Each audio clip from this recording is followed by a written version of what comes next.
Dje rreth orës 17:15 punonjësit e policisë së stacionit policor në Grupçin kanë arrestuar 64 vjeçarin KZ nga fshati Cerov e Tetovës, i cili me urdhër të gjykatës kërkoi përvuajtje të dënimit me burgim prej 4 vjetësh për veprat penale të kryera nga neni 395 paragrafi 3 dhe neni 288 paragrafi 3, lidhur me paragrafin 1 të kodit penal.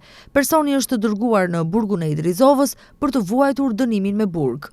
Mbrëm rreth orës 21:50 zyrtar policor nga Departamenti i Punëve të Brendshme të Gostivarit në rrugën e Ilindenit në Gostivar kanë privuar nga liria personat SM 37 vjeç nga Gostivari dhe EI 35 vjeç nga fshati Llakavice Gostivarit. Atyre ju gjetën dhe sekuestruan 12 pako me kokainë dhe para. Janë ndaluar në komisariat dhe pas dokumentimit të rastit, për ta do të përgatitet parashtresë përkatëse.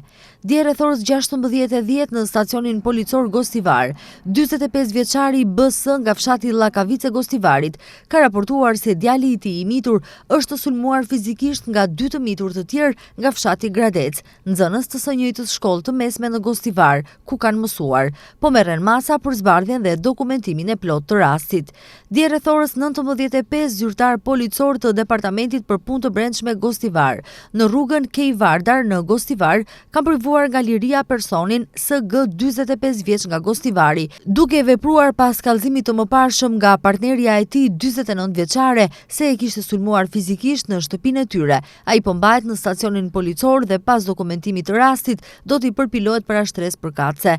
Dje rreth orës 18:45 në policinë e Gostivarit është raportuar se në rrugën Beliçica në Gostivar, një motociklet me targa të Gostivarit e drejtuar nga 42 vjeçari AS nga Gostivari ka dalë nga rruga. Në aksident, lëndime të rënda ka posuar vozitësi i motocikletës të konstatuara në qendrën emergjente në Gostivar.